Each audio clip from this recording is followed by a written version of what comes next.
con dos autores franciscanos, no casualmente. Los franciscanos han tenido una incidencia directa, evidente y reconocida para los que conocen la materia en el origen de la modernidad.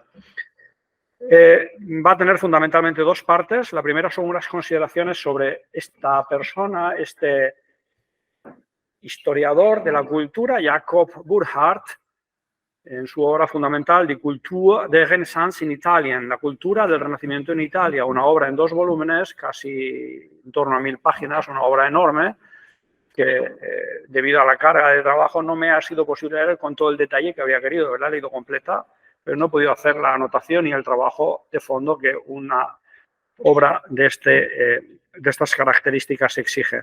Por tanto, en la primera parte presento las trazas fundamentales de esta obra, que se considera una de las obras que establece los criterios historiográficos de oposición entre medievo y modernidad. Insiste más de lo justo, lo vamos a ver enseguida. Y después algunas cuestiones de clasificación, periodización y de ideas de fondo a propósito de qué es medievo y cómo ha sido entendido por la cultura del iluminismo, de la Ilustración en Europa. Entonces, la obra en concreto que están viendo aquí, Die Kultur der Renaissance, los franceses dicen Renacimiento en francés, podrían decirlo de otra manera, pero dicen así, la cultura del Renacimiento en Italia. Esta es la 11th Auflage, o sea, la 11ª edición. La obra original es de 1860 y algo. Esta es una edición de 1913, es la 11ª edición, lo cual significa que es una obra que ha tenido un éxito enorme y que ha creado escuela y que ha creado modos de pensar el medievo y la modernidad intrínsecamente opuestos. Y es aquí en donde está el aspecto que quiero poner de manifiesto. Esta es la versión en italiano, La civiltà del secolo del Rinascimento in Italia, saggio di Jacopo Burckhardt, 1876. Como ven ustedes, es muy anterior a la versión, la 11ª edición que les he mostrado en alemán. La obra de la que tratamos es la obra de un culturalista o de una obra magna, enorme y cargada de valor y de méritos. De eso no cabe la menor duda. El trabajo de las personas siempre va reconocido, ¿no? Y esta obra lo tiene ciertamente. Es una obra de una vida, independientemente de algún defecto metodológico sobre el que voy a llamar enseguida la atención. Desde luego, más allá de sus muchos méritos, uno de los cuales, el mayor seguramente, es haberse esforzado en un ambicioso tratamiento unitario y completo del mundo del Renacimiento italiano, la obra descansa, en mi modesta opinión, sobre un fundamento que le priva de la debida credibilidad porque es escaso en fuentes. Si uno va a una obra de cualquier autor del ámbito germánico de esta época, se encuentra un aparato crítico formidable. Esta obra tiene un aparato crítico muy débil, muy flojo, y llama la atención. Ello da lugar a una multitud de ideas proyectadas retrospectivamente hacia atrás a partir, de alguna manera, de lo que fácilmente, y el propio autor a veces lo reconoce, del propio ideario, que es en última instancia una ideología ilustrada, moderada, a decir verdad, cultivada hasta unirse con los ideales de fondo del romanticismo alemán tan próximos a Hegel. Y estos son todos los elementos importantes de la obra. Un hegelianismo difuso como matriz filosófico-cultural de fondo. Se deriva de aquí, en general, de esta obra, un tono que podríamos decir en buena medida conjetural, que el propio autor se apresura en reconocer, dadas los intentos y las ideas que no puede presentar con la debida apoyatura documental. Pues a un cierto tono conjetural, el propio Burckhardt lo reconoce. De esta carencia de fuentes, que metodológicamente la considero su mayor debilidad, procede en buena medida la característica fundamental de esta obra, que no es sino, y fíjense que la cuestión es relevante en el contexto que nos reúne, estudiando teología y filosofía de la Edad Media, y yo le doy un paso más poniéndola en perspectiva hacia la modernidad. La característica fundamental de esta obra es poner en constante y sistemática oposición medievo y modernidad.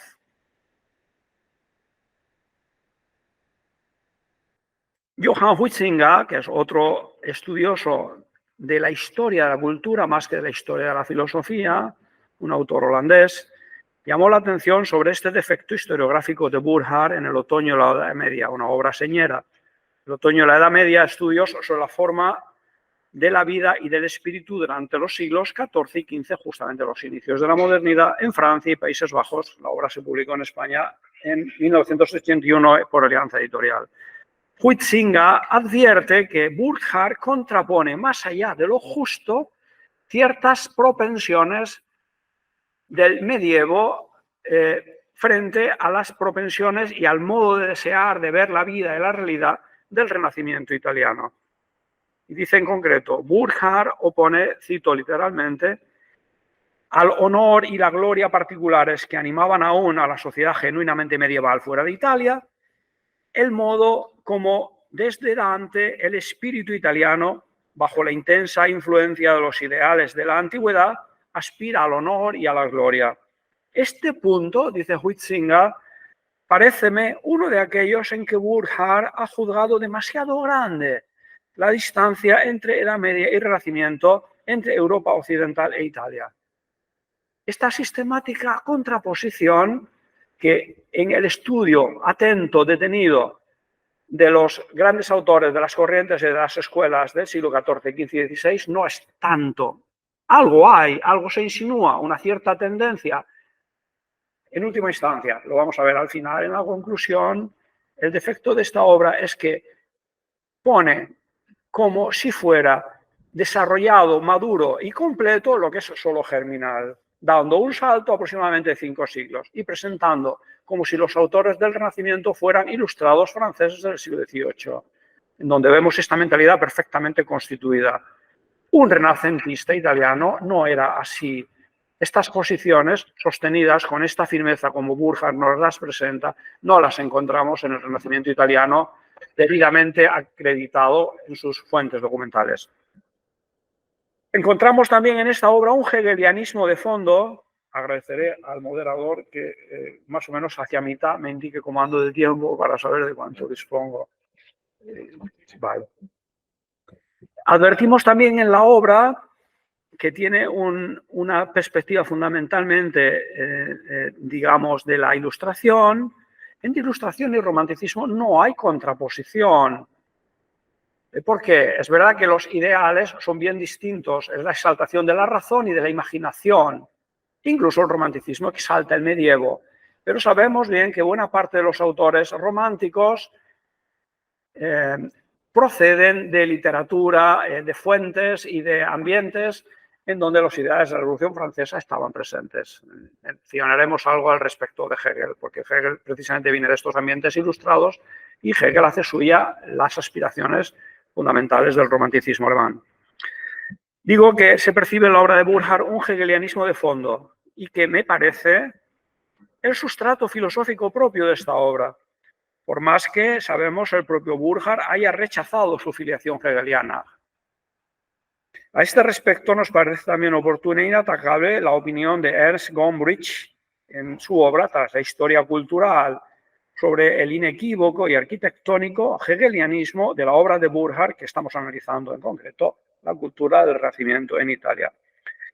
A quien conozca la fenomenología del espíritu de Hegel, die Phänomenologie des Geistes, no cabrá duda de la profunda deuda intelectual que Burckhardt tiene con Hegel en muchos de sus análisis. Yo voy a hacer, por amor de brevedad y de circunstancias, mención solo de algunos.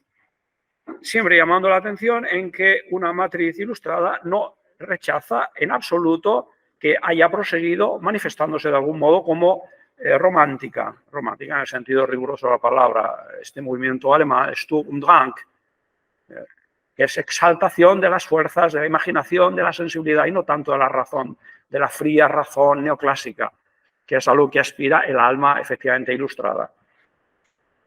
En particular, las deudas con la fenomenología del espíritu en particular y con Hegel en general, yo las percibo de la siguiente manera. En la obra de Burckhardt se perciben reiteradas referencias a la Edad Media caracterizada exactamente como Hegel lo realiza por el culto a las reliquias, a ciertos sacramentos vividos obsesivamente, al espíritu monástico y contemplativo, al Santo Sepulcro, a la búsqueda obsesiva del Santo Sepulcro, a las cruzadas. Hay por ahí una obra que se titula, una obra que ha sido discutida, de un profesor de la Gregoriana, Hegel y el catolicismo. La encuentran fácilmente mencionada y ha hecho un estudio sistemático en donde se argumenta al respecto de este modo en el que Hegel, de un modo bastante críptico y de ordinario ocultándolo, está haciendo una teoría de las cruzadas, de los monjes, del celibato, de los sacramentos, este tipo de cosas que la cultura ilustrada ha reprochado frecuentemente a la Edad Media y que son, en última instancia, bueno, puntos de referencia fundamentales en la crítica de Hegel al medievo.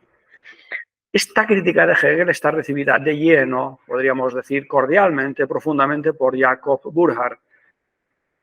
Desde luego, la comprensión de la fenomenología del espíritu, una obra, seguramente la obra más difícil de comprender de la historia de la filosofía jamás escrita, es una obra absolutamente incomprensible sin la mediación de Jean Hippolyte, Genèse et structure de la phénoménologie de l'esprit de Hegel. Es imposible entender. Y sabemos bien que Hegel ha oscurecido de propósito y de grado lo que quiere decir en esta obra, porque cuando Hegel ha hablado en sus Vorlesungen a sus alumnos lo han entendido perfectamente y lo han anotado. ¿Qué hay de por medio? ¿Por qué Hegel oscurece a propósito su pensamiento para que diga y no se entienda lo que dice? La razón es sencilla. Y lo ha dicho muy bien Jardin en Hegel Secreto. Hegel se ha formado en los ideales de la Revolución Francesa, en Tubinga, y por tanto ha exultado en su corazón con la idea de la igualdad, fraternidad, etc. Estos ideales, cuando Hegel ve a Napoleón a caballo en Jena, dice, he aquí el espíritu absoluto dominando el mundo desde un caballo. Era un revolucionario francés, alemán. Pero pasando el tiempo, Hegel es el rector de la Universidad de Berlín y es la máxima autoridad de un Estado autoritario. Entonces tiene que, sin traicionar su espíritu, sugerir cosas de un modo suficientemente oscuro para que solo las entiendan ciertas personas. Lo que quiero decir con esto es que Hegel es un ilustrado y es un romántico. Y en este sentido también lo es así Jacob Burckhardt, en donde encontramos a la mitad. Perfecto. Además, en la fenomenología del espíritu, una de los resortes psíquicos fundamentales, según Hegel, es lo que Hegel llama el reconocimiento, el Anerkennung, el reconocimiento como el motor fundamental de la conducta y de la actividad humana. Especialmente intenso, dice el propio Hegel, en la modernidad.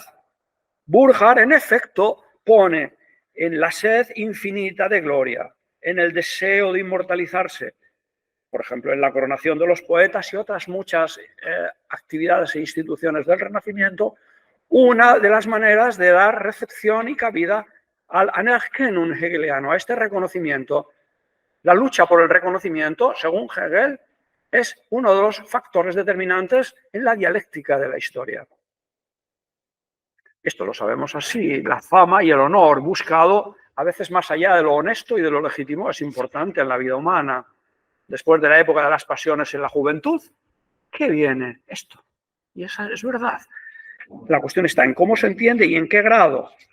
En concreto, dice Burckhardt, la sed de gloria, esta sed infinita de gloria en sí misma en sentido positivo y en sentido negativo experimentada hacia los contrincantes como parodia, befa, moteggio, sátira, maledicencia, están continuamente presentes en la actividad de los renacentistas italianos. Pero lo que me interesa de nuevo es manifestar como una de las claves teóricas de la fenomenología del espíritu, el Anerkennung, el reconocimiento o la sed de ser reconocido está presente en Burckhardt como el rasgo característico del Renacimiento italiano.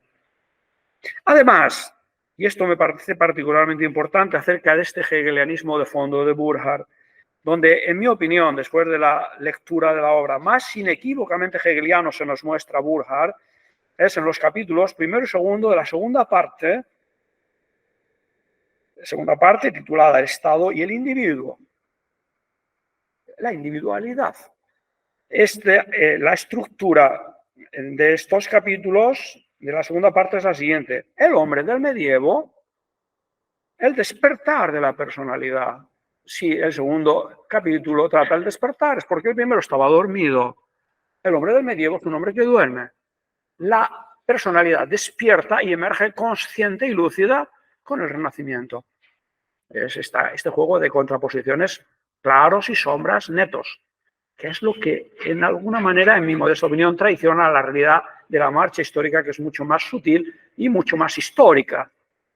Estamos jugando con esquemas interpretativos y docentes, y no con la realidad de las cosas. Las cosas van mucho más suavemente. Después, el individualismo en la República es el exilio del cosmopolitismo. Y más adelante, el siguiente capítulo se titula Perfeccionamiento de la individualidad. Y aquí están los hombres multilaterales y los hombres universales. Y después, León Battista Alberti. En efecto, en la fenomenología del espíritu, como en las Vorlesungen über die Geschichte der Philosophie, las lecciones sobre la historia, la filosofía de la Geschichte, lecciones sobre la filosofía de la historia, a no confundir con las lecciones de historia de la filosofía. Hegel hace una teoría de la providencia. Ahí Hegel estudia la modernidad como el momento propio y específico del retorno sobre sí mismo del espíritu tras su pérdida en la naturaleza, como aquello que específicamente se da, esta pérdida de la naturaleza en la Edad Media, y el retornar sobre sí descubriéndose y experimentándose como personalidad irrepetible y única en el individuo, en la individualidad. Nace, pues, la personalidad. Esta es una noción muy, muy hegeliana. No hay personalidades en la disolución naturalista medieval, según Hegel. Y así lo refleja, o así lo hace ver Burckhardt. Pero también encontramos en Burckhardt algunas ideas, siempre moderadas, elegantemente presentadas, de contraposición entre el Renacimiento en Italia y la Contrarreforma en Italia. Y esta está siempre del lado, la Contrarreforma, siempre del lado actuando y del lado de los españoles y de los pobres dominicos que no salen bien parados. Entonces, no digo que no haya verdad en general en esta afirmación, digo que carece del contraste, de la finura y de la circunspección en el argumentar ideas de fondo. En breve, Burckhardt nos presenta un cuadro más esquemático que real de la transición de las historias, de las etapas en la historia del pensamiento. Solo en el siglo de la Ilustración, no en el siglo XIV, sino en el siglo XVIII, encontramos lo que Burckhardt nos presenta como si estuviera ya conformado perfecto, en el sentido literal del perfacere perfectus, en el siglo XIV. Solo entonces se da aquel hombre verdaderamente moderno, que Burckhardt cree típico del Renacimiento italiano. El que considero un error de este insigne culturalista no fue tan grande como algunos autores actuales le achacan. Consiste sobre todo en reforzar ciertas notas y en tomar, y aquí está la clave, sutil pero es importante, en tomar lo germinal como definitivo, lo que está formándose como lo que está perfecto, como lo que está acabado. La historia del pensamiento es verdaderamente historia y por tanto es un flujo complejísimo en donde las personas se influyen mutuamente y de un modo colectivo los rasgos van cambiando, pero eso se hace durante centurias, durante siglos. Más aún, algunos discípulos de Burckhardt, y en este concreto Jules Michelet en Francia, han acentuado hasta el extremo este contraste entre medievo y renacimiento y han buscado una constitutiva e insuperable antítesis entre una y otra edad. Esta manera de presentar las cosas no hace justicia a la verdad de la historia del pensamiento, de la filosofía y de la teología. Y solo en este sentido, a mí siempre me ha resultado un poquito, bueno, algo sobre lo que parar mientes y pensar con frialdad, con justicia y con lucidez, para poner, como se dice en castellano, los puntos sobre las íes. Porque en estas cuestiones hay no meramente cuestiones historiográficas, hay cuestiones de fondo en una lid cultural, lo sabemos bien. Por falsa que sea una contraposición como la que voy a mostrar, que es la que nos presentan a veces estos autores, que nos dice contra el cristianismo de la Edad Media, el supuesto paganismo de la Edad Nueva, contra las firmes creencias religiosas de aquella, el escepticismo religioso de la Edad Nueva, contra la teología escolástica, las humanidades clásicas y la filosofía libre, contra el sentido de la trascendencia, el sentido de la inmanencia, contra el espiritualismo, el naturalismo sensual, contra el hombre ascético, penitente y melancólico que piensa en el más allá, el hombre natural, el hombre amoral, gozador, alegre de la vida y de las formas bellas, contra el sentido colectivista y comunitario característico del medievo, el valor descollante de la personalidad del individuo, contra lo objetivo y ontológico, lo subjetivo y psicológico. Esto es un cuadro que podríamos decir, por falsa que sea esta neta contraposición, podrá tener alguna utilidad. Y aquí está el juego.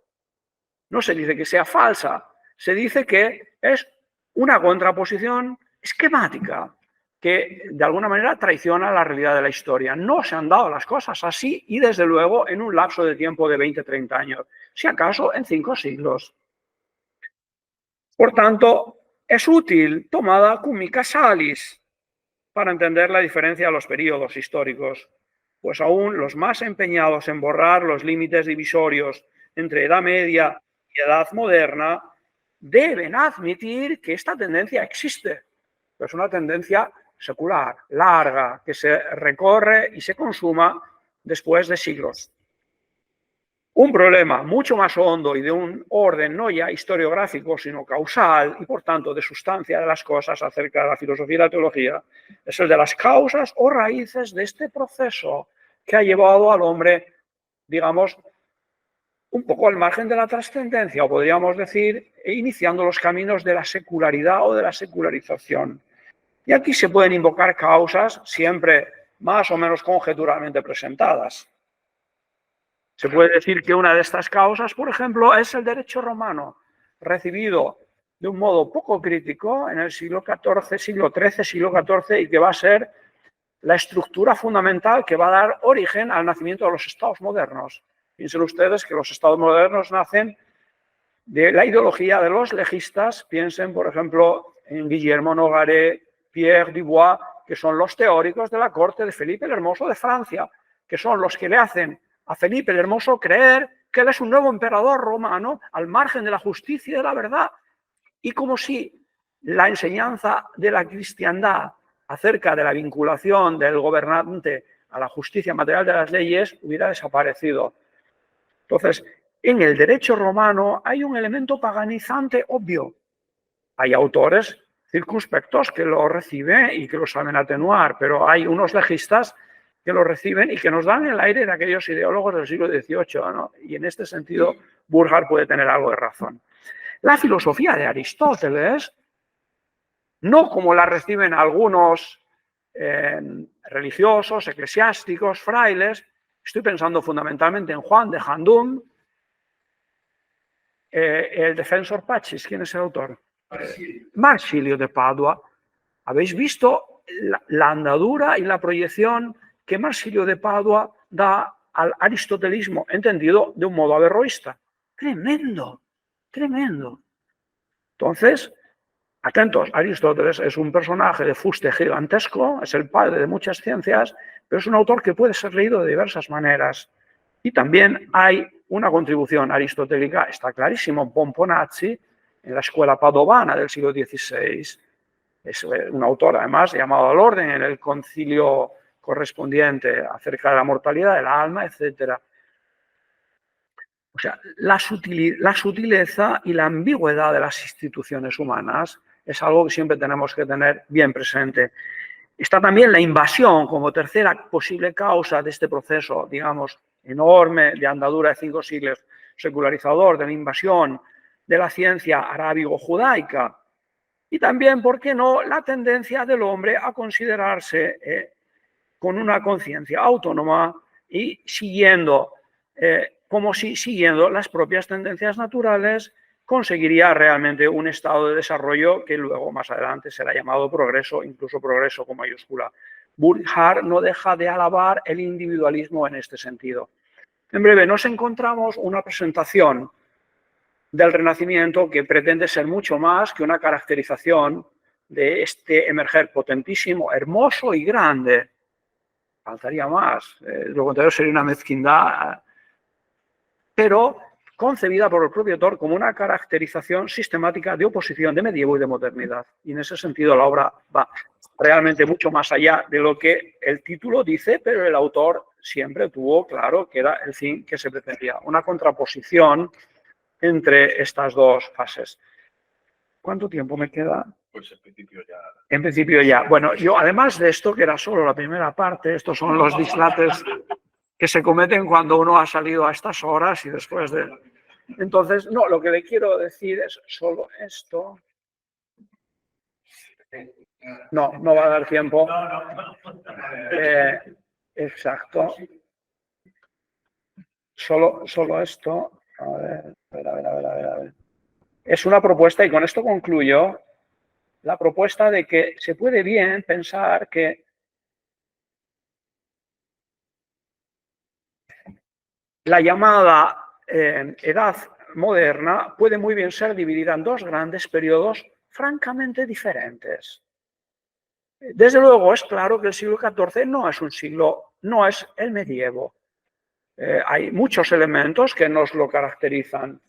Felipe el Hermoso, Luis de Baviera, Guillermo Nogaré, Cola di Rienzo, Francesco Petrarca, Coluccio Salutati, Juan Buridán, Nicolás de Oresme, no son personalidades medievales, son del siglo XIV. En el siglo XIV es el inicio de la modernidad. Ahora bien, en la modernidad hay una fase que podemos considerar nueva, y esta es fundamentalmente, de un lado, Renacimiento, de otro lado, Contrarreforma, es decir, 1303, el llamado atentado de Anagni, que es la bula Unam Santam, Bonifacio VIII, fundamentalmente hasta el Concilio de Trento. Eso es Renacimiento. Y después podemos pensar que del Concilio de Trento, 1545, hasta 1648, Paz de Westfalia, es la segunda parte de la modernidad. Y es muy distinta la una de la otra.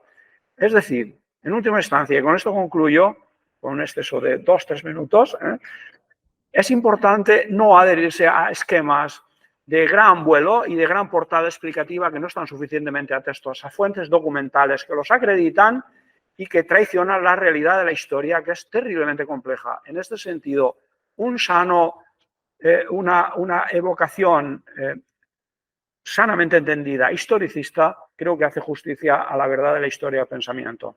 Nada más.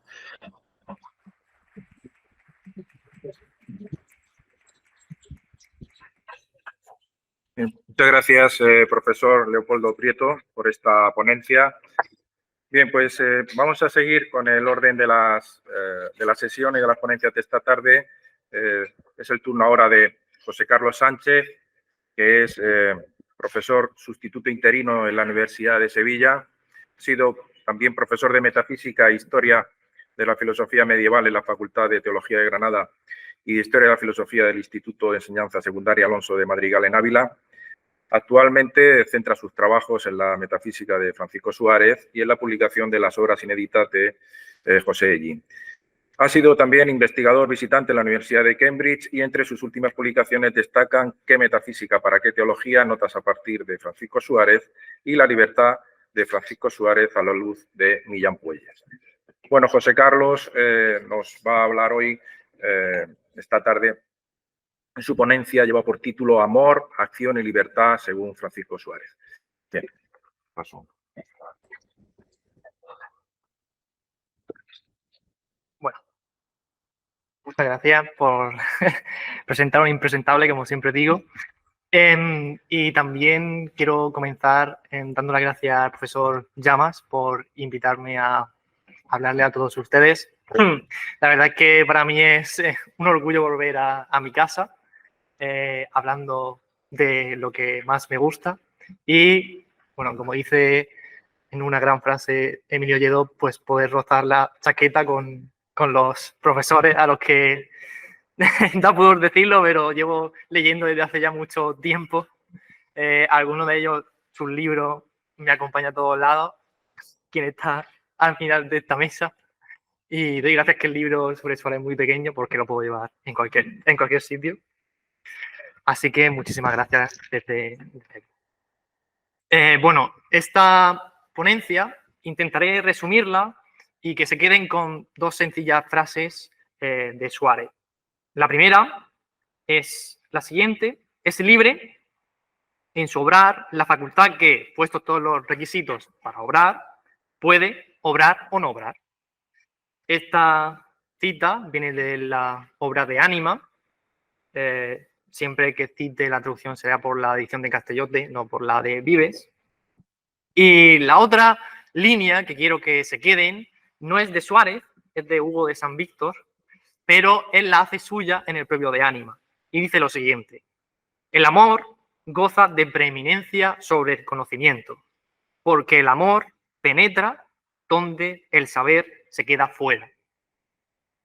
Bien, esto va a ser, en líneas generales, el resumen de mi ponencia, y para no soltarlo todo de golpe por si algún momento tengo que acelerar y cortar directamente, pues quiero que quede ese pozo aquí. En primer lugar, tengo que comenzar con algo que siempre me ha parecido a primera vista sencillo, pero que cuando lo presento muchas veces chirría. Y es que para Suárez no es lo mismo un acto voluntario que un acto libre. Quizá quienes estamos dentro de estos ámbitos escolásticos lo vemos súper sencillo, pero por mi experiencia he visto que a la gente le cuesta separar estos ámbitos, y mejor que yo siempre hablará el profesor Bonet, que en un maravilloso y muy pequeño texto sobre la libertad en Suárez nos lo define rápidamente y nos dice: el uno significa, y aquí se refiere a la voluntad, propia determinación, autodeterminación. Y el otro, relación con la potencia de hacer o no hacer. Es decir, la voluntad es hacer yo, mientras que la libertad es poder yo hacer o no hacer. Bien, dicho esto, y cogiendo la primera de las frases, es libre en su obrar la facultad que ha puesto todos los requisitos para obrar o no obrar, aquí es donde emerge el primer concepto tratado o maltratado con el que se define a Suárez: indiferencia. Cuando llegamos a la libertad de Suárez, todos, la mayoría de los textos dicen: la libertad de Suárez es una pura libertad de indiferencia. Y aquí es donde ha estado el problema. Debemos entender indiferencia no como un indiferentismo o un pasotismo, sino como el autodominio, el dominio de uno mismo. Profesores como Eleuterio Elorduy, hemos tenido una discusión, ¿cómo se pronunciaba? Un pequeño debate.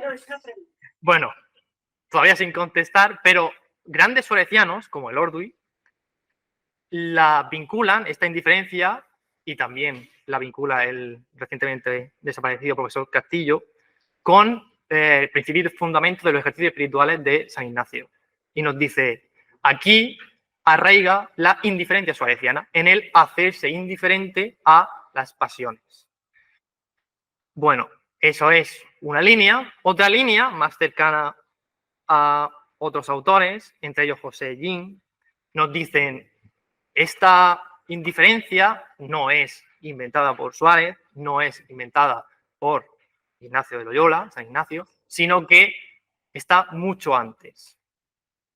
Bien, he dicho que este tema es controversial y siento tener que meterme otra vez con autores que ya han caído esta mañana, y se ha convertido en gran fuente de discusión porque esta indiferencia ha sido mal interpretada, es decir, como un indiferentismo, por grandísimos autores en la historia de la filosofía. Entre ellos, en Ser y Tiempo, Martin Heidegger, también en varias obras Leibniz, que ahí es donde empieza a vincular Suárez con Buridan, y me duele decirlo porque me he metido mucho esta mañana con él, pero René Descartes. René Descartes fue, a pesar de su vínculo con Suárez y con la educación jesuita, fue uno de quienes, no voy a decir se rió, pero sí que tomó en un sentido latísimo el término indiferencia, haciendo ver que era pues me da exactamente igual hacer una cosa que otra.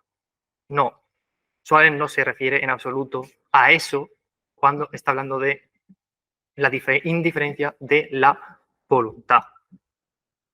Bien, dicho esto, bueno, actuamos libremente. ¿Qué es lo que buscamos? Aquí Suárez, evidentemente, como siguiendo la grandísima tradición, nos dice algo muy sencillo. Cito desde el Tratado de Voluntario y de Involuntario, si alguien quiere buscarlo, la Diputación 7, sección primera, número 10. El acto de la voluntad es o persecución del bien o huida del mal. Esto, evidentemente, uno dice, bueno, gracias. Y no dice nada más. Realmente, aquí hay muchísimo que decir. En primer lugar, ¿cómo conocemos el bien? En segundo lugar, ¿cómo lo distinguimos del mal? El profesor Escribano esta mañana ha dicho, el derecho aquí pinta poco. No hay mucho que hacer, esta es filosofía. Yo creo que pinta muchísimo. ¿Por qué? No solo porque evidentemente es una parte fundamental de nuestra vida, sino por cuestiones como estas. Cuando nosotros nos acercamos a Suárez, Suárez nos dice, el ser humano busca el bien y huye del mal. ¿Y cómo conoce el bien?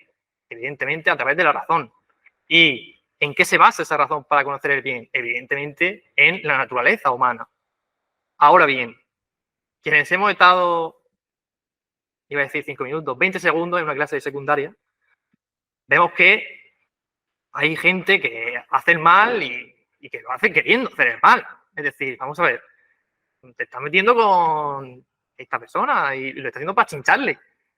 Y no solo esto que parece un ejemplo de chiste, sino quien observa la vida, la historia, ve que se hace el mal muchas veces buscando hacer el mal. Y entonces es aquí donde tenemos que preguntar a Suárez, bueno, tú dices que el ser humano busca el bien, que lo busca todo el rato, que huye del mal. Pero yo te pongo ejemplos que dicen que hay gente que busca el mal. Suárez, a esta pregunta, nos dirá, busca el mal porque están equivocados, por ignorancia, por miedo, o simplemente porque no han investigado lo suficiente. Pero como filósofos, profesores de filosofía que somos, esta respuesta tiene que decir, no, no me vale. Defíneme cómo es posible que una persona sabiendo que lo que va a hacer está mal, lo haga mal. Y aquí Suárez, y eso es, no voy a decir lo que me duele, pero sí es verdad que, como decía Jim, no me satisface del todo, no logra respondernos.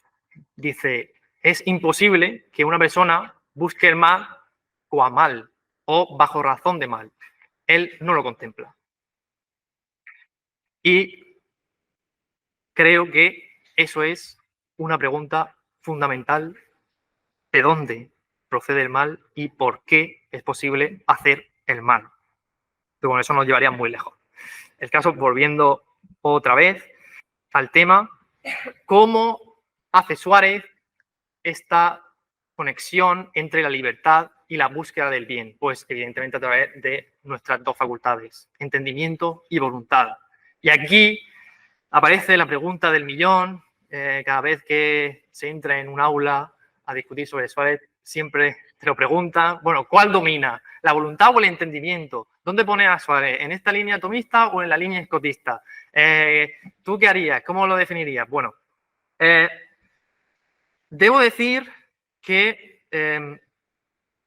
esta pregunta creo que parte de una lectura parcial de Suárez. Y ello se demuestra a través de una cita de un profesor al que tengo muchísimo cariño, profesor de mis profesores, pero que creo que no trata adecuadamente a Suárez cuando habla no solo de su teoría de la libertad, sino a veces también de su metafísica, que es Antonio Millán Puelles. En El valor de la libertad, parte primera, capítulo 2, nos dice: esta clasificación que hace Suárez, así establecida por Suárez, y se está refiriendo a la definición de libertad como la indiferencia, como el poder actuar o no actuar.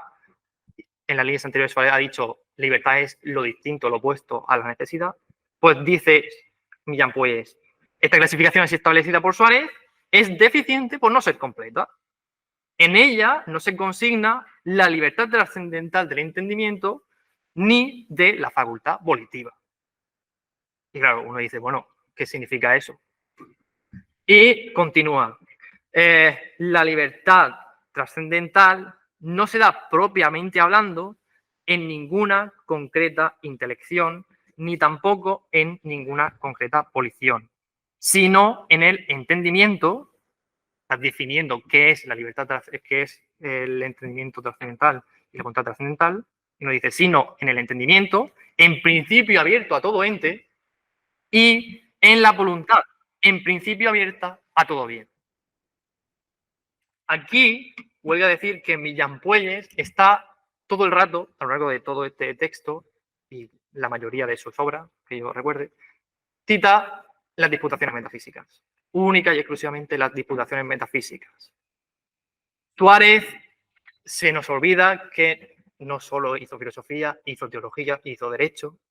Suárez no solo tiene las disputaciones metafísicas, sino que tiene pues 32 tomos contando las disputaciones, que muchos de nosotros pues no queremos leer, nos parecen muy aburridos, algunos lo son, evidentemente, pero para investigar a Suárez, para coger todo lo que Suárez dice sobre, no solo sobre metafísica o sobre antropología, sino sobre cualquiera de los temas que trata, hay que leerlo desde distintos ángulos. Y eso incluye leerlo no solo desde las disputaciones, sino también desde el del voluntario y involuntario, el de Ánima, el de Gratia, los buclos sobre la polémica de Auxilis. Eso nos obliga a decir, cuidado, la libertad en Suárez no es simplemente querer el bien en un momento en el que he tenido esa indiferencia previa, en el que me he dominado y he podido decidir si lo quiero o no lo quiero, si lo hago o no lo hago, aun deseándolo con toda mi alma, puedo retirarme, porque soy dueño de mí mismo. Todo esto no se encuentra en las disputaciones, sino que nos da luz muchísima la psicología suareciana, el de Ánima de Suárez. Es aquí donde Suárez, no sé si también por preguntas de sus alumnos, se mete de lleno en la pregunta de ¿qué domina, voluntad o entendimiento? Y él nos dice, mirad, no domina ni una ni otra. Esto es un diálogo. En el ser humano hay voluntad y entendimiento. En la decisión libre, el ser humano decide todo él. Es cierto que no puedes buscar ni desear nada que no conozcas. Por eso el entendimiento es necesario. Pero evidentemente la voluntad es absolutamente libre para decir si quiere eso que el entendimiento ha juzgado como bueno o no. Esta es una clave suareciana. Respondiendo a lo que decía Millán Puelles sobre no hay entendimiento trascendental en Suárez ni voluntad trascendental en Suárez, la respuesta es, evidentemente sí que la hay. Y no solo eso, sino que hay una libertad trascendental, cogiendo el término de Millán Puelles y traspasándolo. Suárez nos dirá, el entendimiento solo asiente a la verdad, porque está diseñado para ello, pero asiente a cualquier tipo de verdad, cualquier ente. Nos ha dicho Millán Puelles, el entendimiento asiente a todo ente en cuanto ente. Claro, Suárez dice exactamente lo mismo. No podemos decir que una cosa falsa es verdadera. Millán Puelles nos dirá, en la voluntad trascendental busca cualquier tipo de bien. Y Suárez nos dirá exactamente lo mismo. La voluntad busca todo bien que se presente. Es más, esta definición de voluntad que Descartes nos da en las meditaciones metafísicas cuando habla de que el entendimiento trata de cerrar esta voluntad increíblemente enorme y que sobrepasa cualquier conocimiento, a mi modo de ver, ahí está reflejando esto de Suárez. La voluntad es voluntad trascendental. Así, continuamos, ya para ir cerrando. Vale. Bueno, pues entonces no para ir cerrando, sino ya voy más tranquilo. Pensaba que me iba de tiempo. Y continuamos y decimos, bueno, buscamos el bien, deseamos el bien que está inscrito en nuestra naturaleza y de la Suárez. ¿Y cómo podemos decir que elegimos de forma indiferente ese bien si aparece un juicio que nos dice, esto es bueno, esto es lo que hay que elegir? Suárez, criticando, bueno, él dice que está criticando a Escoto, nos dice, no nos vale para buscar el bien cualquier tipo de juicio, sino que tenemos que seguir un juicio específico, el juicio indiferente. De nuevo, retomando esa definición de indiferencia, no en sentido lato, sino en sentido estricto. Y, de nuevo, a Suárez se carga contra él por esta definición de juicio indiferente. ¿Por qué? Porque parece, de nuevo, que ese juicio indiferente lo que nos quiere decir es, me importa poco si es este bien o es otro. Me da absolutamente igual. Esta problemática, la recoge el profesor Ellín en uno de sus inéditos, que están si alguien quiere verlos, en el archivo de Alcalá de Henares de la Compañía de Jesús, ¿vale? En la caja 8 barata 2, hay que buscarlo. Y nos dice así, Suárez, esto es lo que dicen los críticos de Suárez no admite el juicio práctico determinante, sino solo el juicio práctico indiferente. Y así la voluntad queda indiferente y no determinada ad unum, a una cosa en particular. Y es este caso, perdón, la voluntad no obrará o lo hará a ciegas. Pues bien, dice Ellín, respuesta. La voluntad en este ejemplo no obra a ciegas, sino con dominio. Subrayado. La misma que ha de querer y que quiere es la que también, la misma alma que ha de querer y que quiere, es también la que entiende por su entendimiento. Por tanto, la voluntad no se determina a ciegas, sino que está iluminada perfectamente por la facultad intelectiva. Bien, de nuevo, borrémonos de la cabeza esa indiferencia que abusa del me da igual. Suárez está diciendo, el ser humano busca el bien, sí o sí. Pero cuidado, el ser humano tiene dominio sobre sí mismo. El ser humano sabe lo que hace. Por último, ¿qué es lo que nos mueve hacia ese bien? Y ya vinculo con la magnífica presentación del profesor Verdú. El amor. Para Suárez, querer una cosa, buscarla, ir tras un bien, es amarlo. Aquí podemos entrar en discusiones de amor de amistad, amor de concupiscencia. No vamos a entrar. Querer, decidir por un bien, es amar ese bien.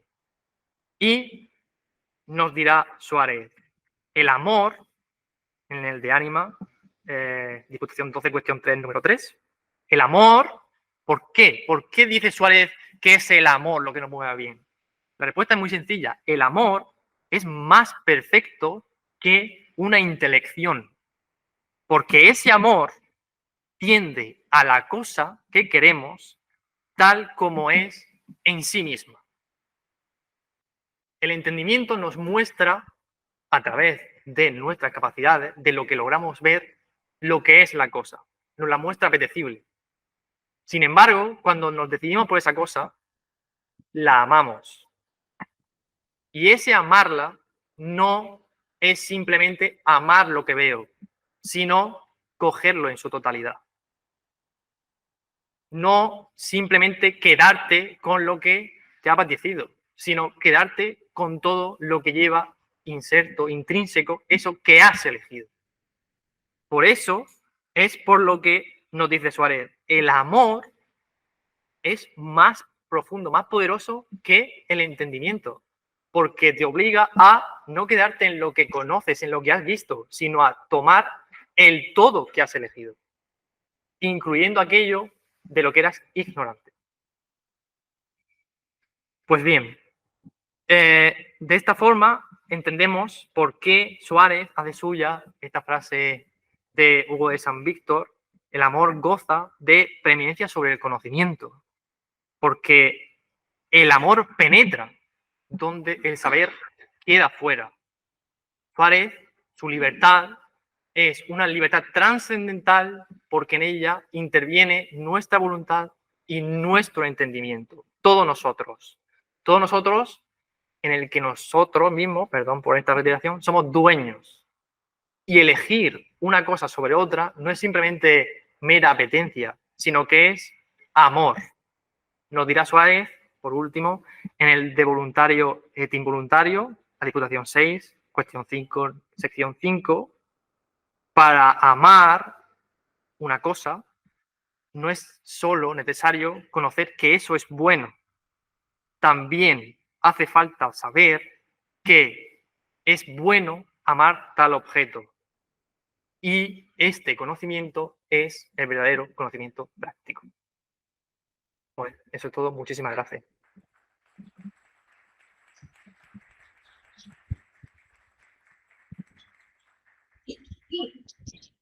Muchas gracias, profesor José Carlos Sánchez. Bueno, pues vamos a continuar y a terminar con la última ponencia de la tarde y del encuentro entre filosofía y teología que, como bien saben, se inicia esta mañana.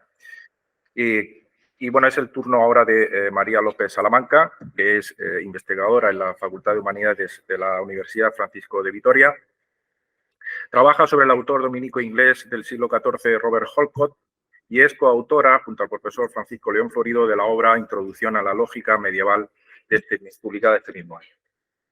Bien, María López nos va el título de la ponencia de María López es el de Una investigación sobre el ocamismo inglés del siglo XIV, Robert Holcott. Bien, paso. Gracias. Muchas gracias.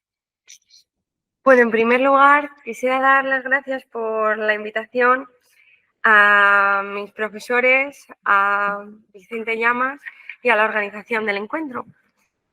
Y la verdad es que me impone un poco terminar este encuentro, ser la última, así que les voy a llevar de viaje a Inglaterra y les voy a contar un poquito mi investigación de mi primer curso de doctorado. Bueno, yo voy a hablar sobre un teólogo inglés que voy a dejar de considerarle medieval, tal y como dice mi profesor Leopoldo, y le voy a considerar como de la Edad Nueva, del siglo XIV, porque también fue una figura de cambio paradigmático que revolucionó, la verdad, todo el pensamiento, toda la lógica. Y les voy a contextualizar un poquito para introducirles a este autor tan desconocido. Bueno, se desconoce también su marco biográfico, su infancia. Tan solo hay una aproximación de su año de nacimiento, que es de 1290, en un pueblecito muy pequeño de Northamptonshire, situado en las Midlands orientales de Gran Bretaña, y se llama Holcott. Es importante el nombre del pueblo porque en la Edad Media la suposición del origen geográfico se basa en la costumbre de adoptar como apellido el lugar de nacimiento, y eso además iba a caracterizar y se iba a relacionar con un pasaje bíblico. Y en este caso, en el inglés de la época, Hall significaba cuna y Cot significaba roca. Entonces, bueno, pues la búsqueda de la referencia bíblica se basa en los Salmos y dice así: el Señor es mi roca, mi fortaleza y mi salvador. Mi Dios es mi roca, en quien encuentro protección.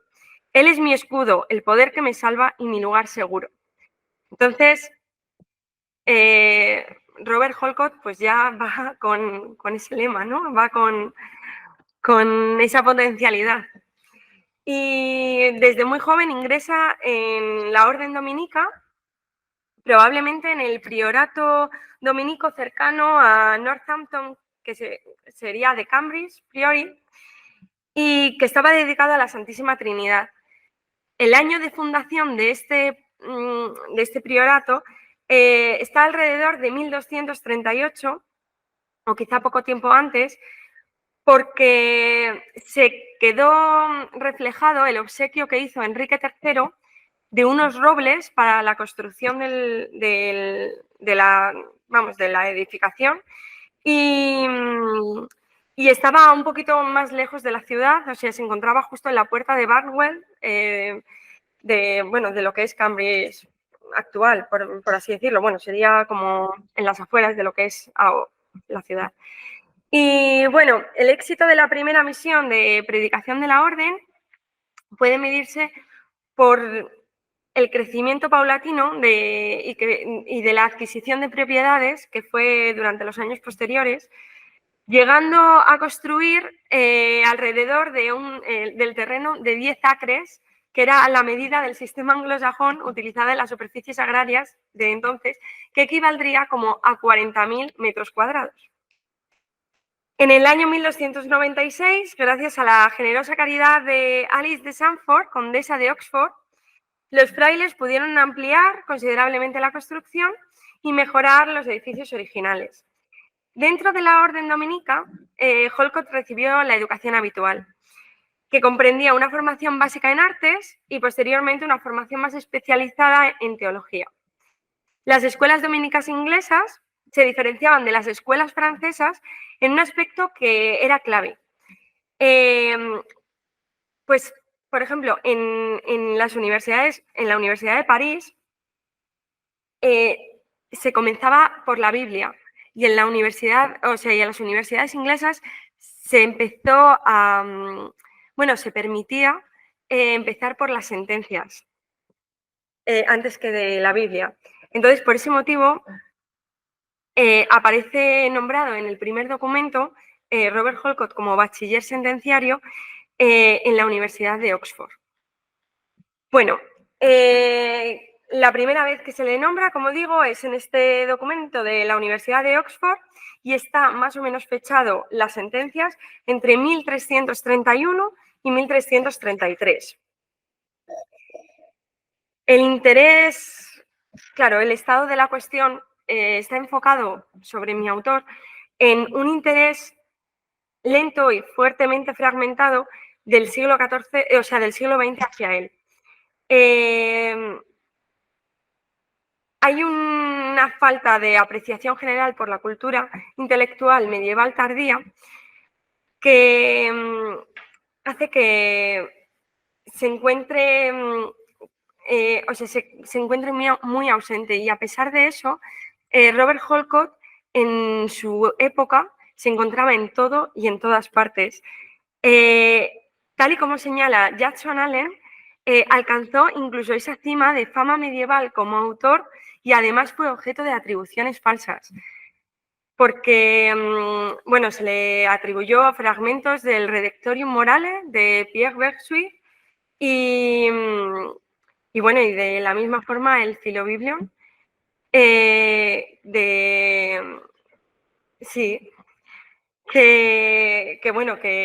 es de Richard de Augenville de Bury. Y se comenta que la atribución del Philobiblon a Holcott no es de extrañar, ya que formó parte de su formación en la comitiva del obispo. Él empezó ahí, en esa comitiva del obispo de Bury. Tampoco es inesperada la atribución de los escribas de la obra de Bergsuit a Holcott, ya que pertenecen al mismo género que Holcott utilizó para la creación de sus obras de moralitates. Perdón, es que se me va un poco la voz. Bueno,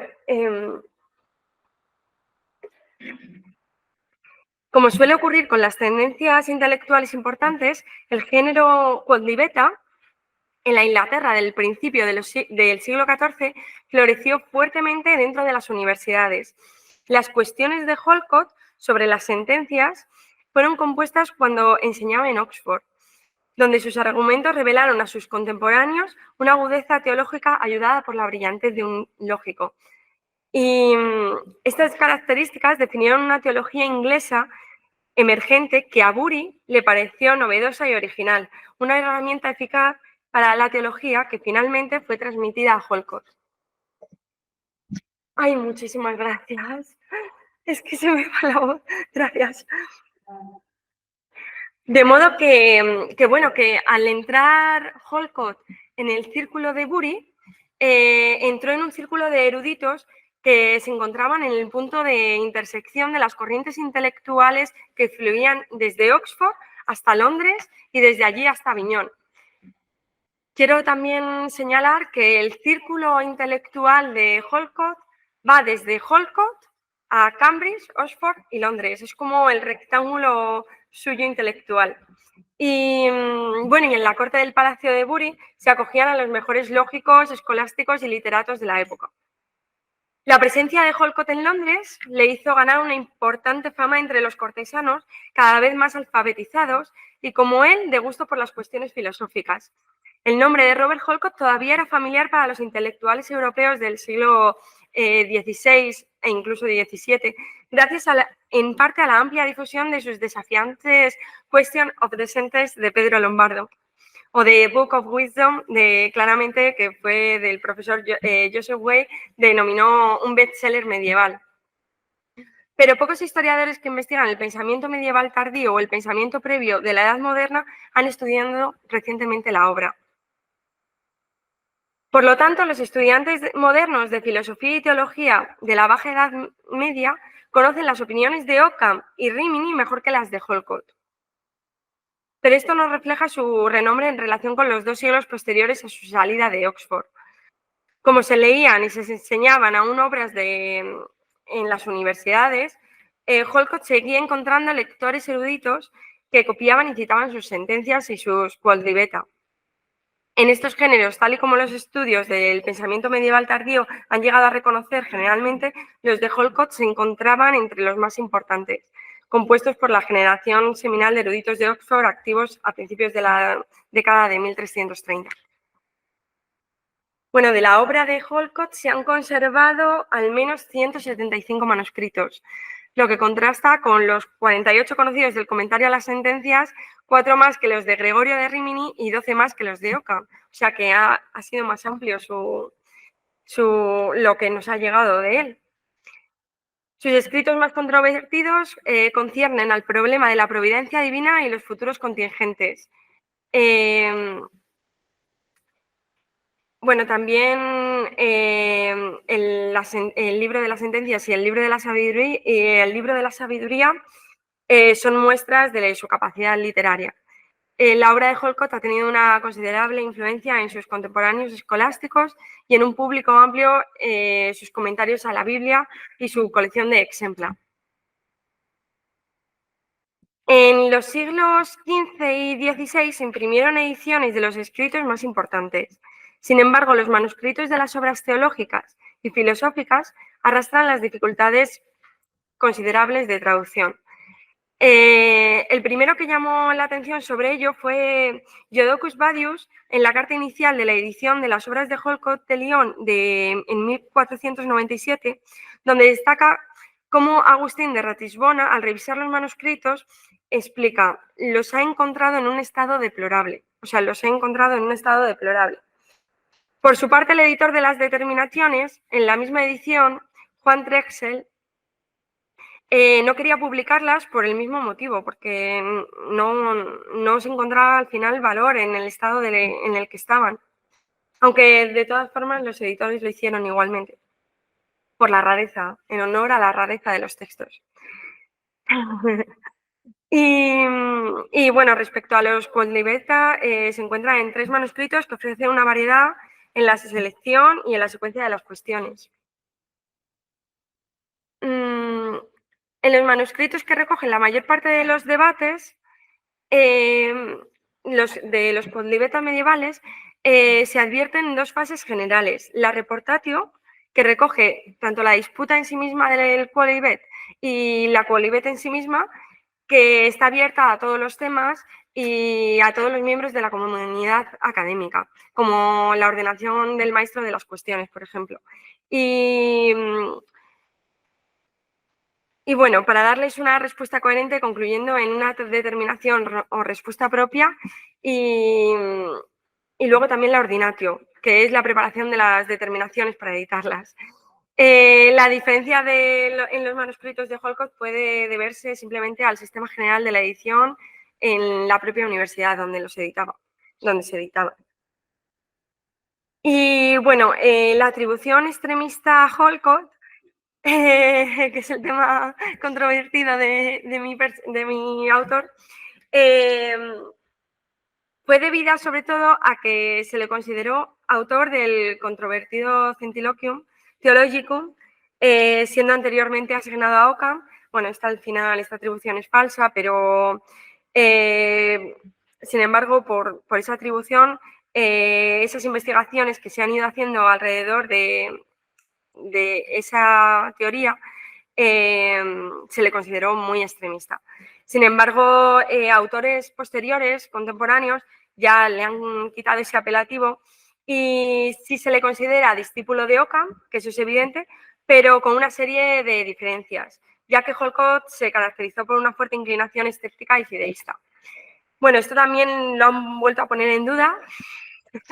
Y es que hay muchos autores que han podido opinar de él y cada uno opina una cosa diferente, pero hay que seguir estudiándole para determinar qué es.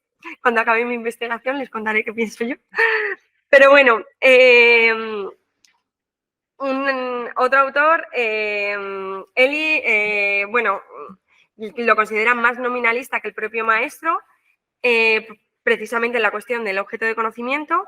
Y bueno, por los autores Werner y Moody, que lo exponen como el ala radical del nominalismo del siglo XIV.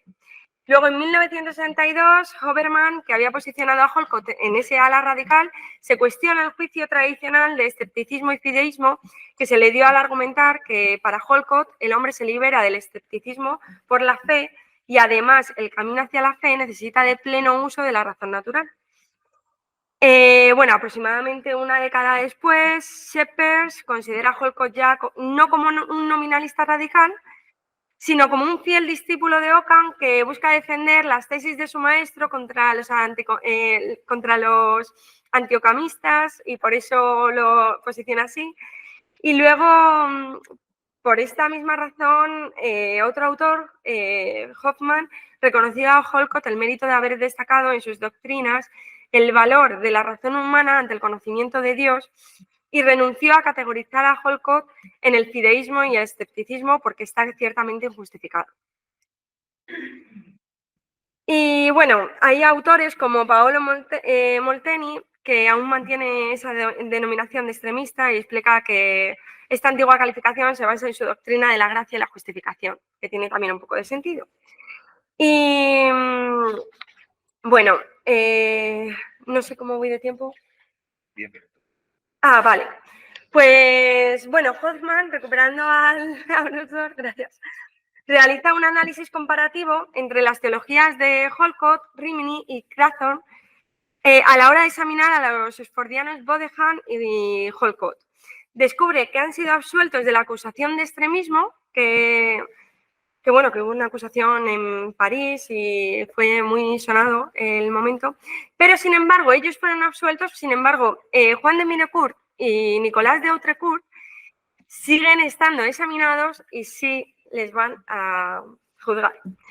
En 1339 se abre un decreto en contra de la enseñanza de Occam, occamista, y su difusión entre otros autores. Este decreto no parecía dirigirse en contra de Occam ni tampoco de estos autores, sin embargo, en 1340 aparece otro decreto dirigido directamente en contra de Nicolás de Autrecourt. Durante la segunda mitad del siglo XX, volvemos a la actualidad, se ha intentado relacionar Autrecourt y Occam en las similitudes que compartían por la rama radical. En cambio, no se han podido encontrar similitudes entre Mirecourt y Occam. En la epistemología por el rechazo del conocimiento intuitivo, del no existente, ni tampoco en la doctrina de la justificación y la gracia. Courtney sostiene que Mirecourt se mantuvo en el lado conservador de la doctrina de la omnipotencia divina, a pesar de la condena que tuvo lugar en 1347.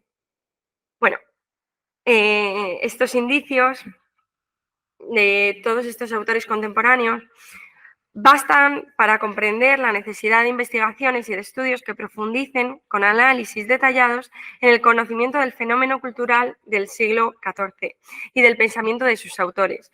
Por tanto, parece una labor útil abrir y profundizar en las escasas investigaciones existentes para analizar la posición del dominico Robert Holcott respecto a las controversias culturales de la teología y de la filosofía del siglo XIV. Muchas gracias.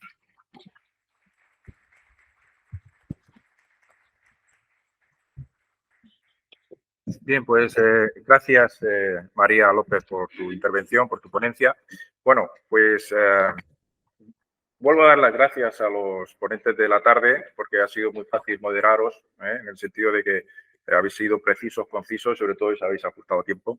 Bueno, pues con esto concluimos las ponencias de este primer encuentro Filosofía y Teología Medieval, Estado de la Cuestión, y ahora es el momento del debate, es decir, de que es el momento que tanto los que estáis sentados aquí enfrente, es decir, tanto público como los que estamos aquí, de ponentes y de moderadores, pues preguntemos. Y bueno, pues si hay alguien que está interesado en decir algo, es el momento.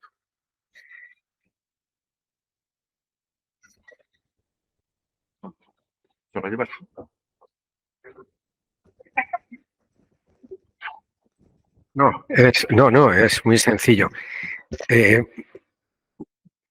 Carlos, decías que la libertad tenía que ver con el hecho de, puestas todas las circunstancias y las condiciones, poder hacer o no hacer.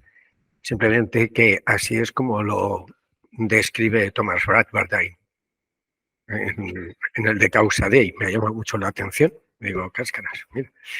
Y luego, creo recordar que Duns Scoto decía que el entendimiento no puede no asentir a la verdad, pero la voluntad sí puede no asentir al bien.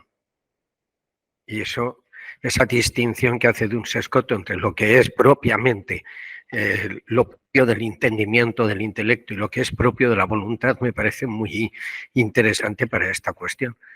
Simplemente lo señalaba en este sentido. Y luego que San Agustín decía que es más perfecta la criatura que peca por su libre voluntad que aquella que no peca por carecer de ella. Y me parece una cita de San Agustín muy pertinente para toda esa cuestión que tú estás abordando. Simplemente quería señalar esto, nada más. Bueno, y que Brad Bardine es muy oportuno para todo lo que tú abordas. Está en pleno debate.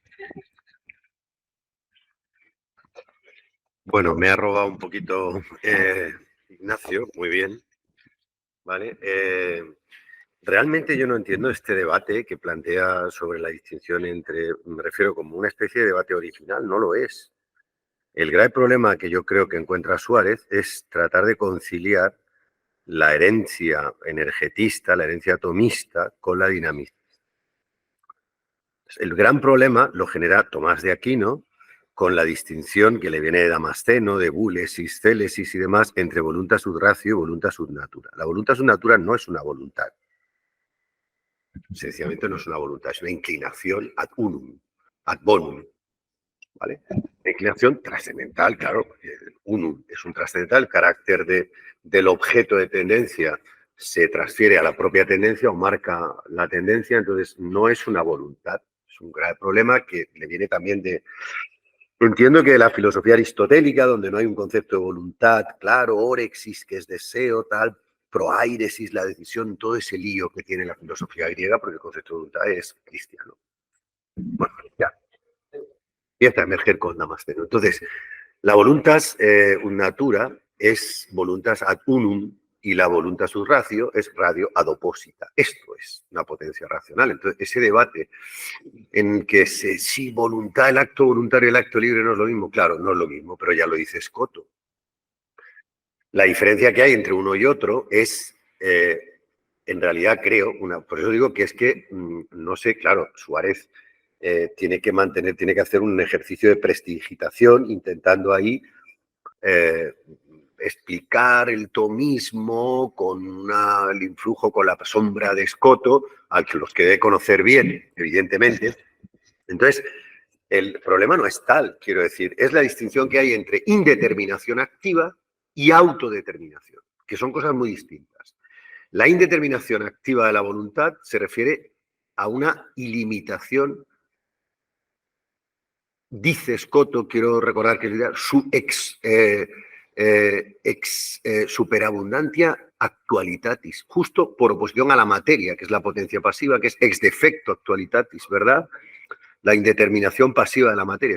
Esta es la indeterminación, ¿vale? Esa indeterminación, ¿vale?, es distinta de la indeterminación habla de la espontaneidad como potencia racional, mientras que la autodeterminación es el potes se determinare, que bajo la potestad de la voluntad caen actos opuestos, el acto de nolición y el acto de volición, y la voluntad se autodetermina a uno y otro, sin el menor, o sea, sin el intelecto, lo que estaba apuntando un poco Ignacio. El intelecto le presenta a la voluntad al objeto en posición de neutralidad axiológica, por decirlo así. Y la voluntad se decanta por un acto o por otro. Con lo cual, la autodeterminación activa entiendo que ampara el concepto de libertad y es en la que alude a la voluntad sub ratio, la que están plasmando la voluntad sub ratio, mientras que la indeterminación de la voluntad sería lo que entendemos por esa voluntad y tal. Claro, esto además al propio Escoto creo que le genera, no sé dónde enganchó, aquí, vale. Al propio Escoto le puede llegar incluso a traicionar a veces cuando distingue la affectio comodi de la affectio justitiae, tal. Affectio comodi llega a decir Escoto en algún momento, yo creo que por cansancio pudo decir, es que el affectio comodi, esta voluntad natural, esto no es realmente voluntad, y lo dice así. Claro, porque de nuevo la sombra errónea de Aquino con esa voluntad subnatura, ese grave problema. Solo hay una voluntad, la voluntad sub ratio. Esa es la potencia racional simpliciter. La voluntad subnatura es el apetito, la tendencia, la inclinación, que es casi estructural, igual que la miseria ontológica para Pascal.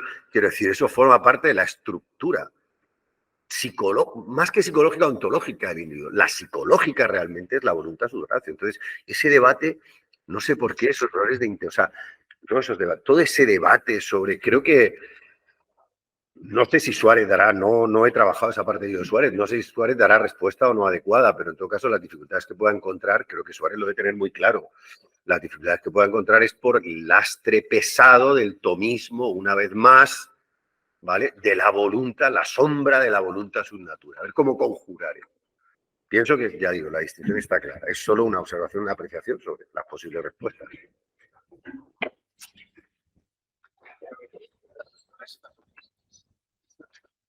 ¿Quieres comentar? Claro que sí. Apunte. Totalmente de acuerdo con el profesor Vicente Llave y con el profesor Verdú. Gracias por la referencia. El apunte sobre Suárez es el siguiente. Si uno se acerca al de voluntario y de involuntario, por ejemplo, ve que hace, por ejemplo, en la Diputación Segunda, una larguísima disquisición sobre los tipos de involuntario. Es decir, ¿por qué tanto tiempo distinguiendo entre involuntario, simpliciter, involuntario secundum qui, involuntario... Y lo mismo pasa con voluntario perfecto, voluntario imperfecto, secundum qui. Claro, yo creo que él se estaba enfrentando a un problema, incluso en una carta que manda Alessio se refiere a esto, que es el desarrollo de una moral de casos. Es decir, le empiezan a preguntar, oiga usted, si yo tiro una flecha y la tiro libre y voluntariamente, pero rebota en un árbol y ese árbol hace que gire y le dé a una... Entonces, ¿soy yo el responsable? Claro, al final pensemos quién era Suárez. Suárez, como decía la Bolella, ahora mismo está casi olvidado. La gente, Suárez es muy bueno. Tenemos placas en la casa de Suárez, pero nadie sabe quién era ese señor. Y enfrente está la Plaza Padre Suárez y le pregunta a un granadino y no te lo sabe decir. Pero en esa época era el referente de la escuela jesuita. Y a él le iban a preguntar, oiga, este caso, ¿qué haríamos? Y claro, en ese momento, él, su docencia, en su vida diaria, tenía que decir, esto hay que dejarlo claro, porque es que no puedo estar respondiendo cartas cada 5 minutos.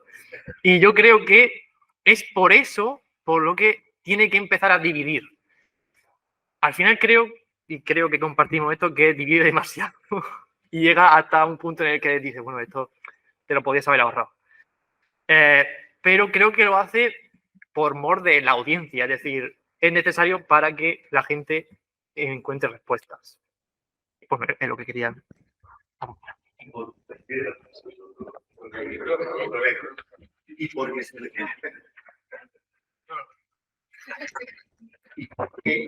Se pierde, no sé por qué, yo no lo he encontrado, es probable, Leopoldo igual tiene noticia de él, que Leopoldo investiga ahí a fondo estas cosas con detalle. Yo creo que es que se pierde, entre Scotto y Suárez, se pierde el concepto de modus eliciendi. Modus eliciendi, elicitación. La autodeterminación de la voluntad se refiere al modo, a su modo de principiación, al modo de principiación o elicitación de su acto propio, ¿vale? Tanto para el intelecto como para la voluntad, ¿vale? Lo elicita de modo natural el intelecto no puede negarse a conocer, salvo impedimento externo, incluso si se niega a conocer, está presuponiendo un acto volitivo que le está dirigiendo claramente, pero está determinado de un natural, por eso es una potencia natural y cambia completamente la clasificación aristotélica. Las dinamis kata physin y las dinamis kata logos se redefinen en el cuadro de división aristotélica de la potencia con Scotto. La única dinamis kata logos es la voluntad. Intellectus cadit sub natura. Es decir, por eso, se olvida el modus eliciendi. Entonces, la indeterminación se refiere a esa espontaneidad, la autodeterminación al modo propio de elicitación de la voluntad. Eso, y ya lo último, lo que decía muy bien de los casos, de la casuística, es que olvidamos, y Nutila ha sido citado, Simón Nutila, creo que ha sido por el profesor León Florido esta mañana, figurando tal, habla o define el patrón tomista como un patrón estadístico, un patrón frecuencial de modalidades, que no es la nueva ontología modal que que con el barroco y las sobreformas y tal están surgiendo, es distinto, ¿vale? No me enrollo más, sí que acabo. Ya, lo llevo yo. Sí, solo algunas cosas sueltas que me han quedado. En la libertad e indiferencia de Suárez me ha parecido oír se recibe de parte de Leibniz o no se recibe y sí de parte de Descartes. Al Estado, y esto es algo que en otro tiempo yo lo estudié a fondo y ahora estoy por diversas razones un poquito al margen de esto y mi campo siempre sigue siendo historia de la filosofía moderna, pero necesariamente tienes que focalizar ciertas cuestiones. Lo que caracteriza es ciertamente la comprensión de la virtualidad propia de la voluntad en Leibniz es la espontaneidad y por eso la asocia sin más al intelecto y por eso la destruye y por eso la hace necesaria, porque siempre sigue la mejor razón y puedes de antemano decir qué va a elegir. Por tanto, una cierta no necesidad tienes que tener, si no, no tienes voluntad. Y Descartes esto lo ha visto antecedentemente y ha puesto el énfasis en la indiferencia. Ahora, ¿qué quiere decir exactamente Descartes con indiferencia? Yo creo que eso, yo de luego no lo tengo claro y es posible que los tratadistas en general e intérpretes tampoco lo tengan claro. Desde luego, una cosa sí quiere decir, y es que es aquella potencia que no está determinada necesariamente a obrar en ese sentido, porque de lo contrario no puedes decir que esa potencia es una potencia libre, o sea que no es libertad. Luego, respecto de, pero esto sería introducir una mediación sobre lo que ha dicho Vicente, me parece muy lúcido y muy interesante, pero no termino de ver lo de que la voluntad un natura, la voluntad es un natura, no es voluntad.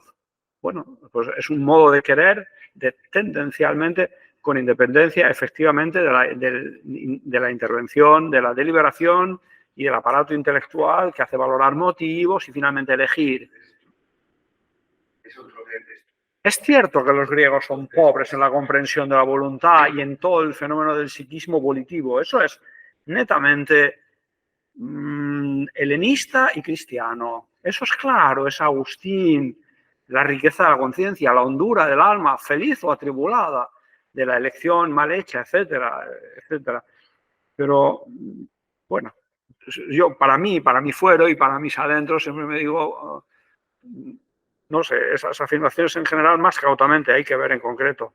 No desmiento en absoluto esto. Me ha parecido muy bien dichas muchas cosas que has dicho, Vicente. Y luego dos preguntas. Una a María sobre el Centiloquium Theologicum, que tiene clara su autoría, a quién se le atribuye, quién es el autor. Porque, o sea, no es Holcott, pero al parecer tampoco es Occam. ¿Quién es el autor? ¿Se sabe? Pues en realidad yo todavía no he llegado a investigarlo bien. Sé que Holcott no es y que se determina más casi, o sea, lo de Holcott es completamente un error. Y Occam, claro,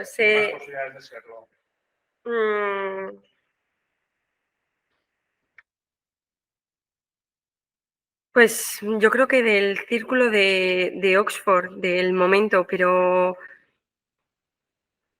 no sé, Crathorne, no sé quién podría. Abañano, que es un gran conocedor de Occam, se lo atribuye. Abañano. Abañano es un gran conocedor de Occam. Como Occam, sí, Abañano el autor Abañano sí lo he visto que se lo atribuye totalmente a Occam. Y bueno, pues yo estoy ahí, tendré que. Un estudio crítico, si no recuerdo mal, Baudry, quizás, un francés, está disponible en internet, es un PDF perfectamente escaneado, unas 80 100 páginas, un aparato crítico enorme, introductorio, y luego el Centiloquium Theologicum completo. Pero lo valioso ahí fundamentalmente es todo el estudio, pero no he tenido tiempo de estudiarlo detenidamente por estas cosas de la docencia y del curso. Y una última cosa también para María, ¿qué querías decir con esto del lado conservador de la omnipotencia divina? Bueno, pues en realidad el extremismo al que se asocia a Holcott va en relación a todas las cuestiones que él plantea teológicas como radicales. Entonces, el posicionamiento ante los universales o ante la omnipotencia divina, pues va un poco por ahí, de ese sentido, que, claro, lo distancian de Occam en algún momento porque todas sus contribuciones sí que parecen que son más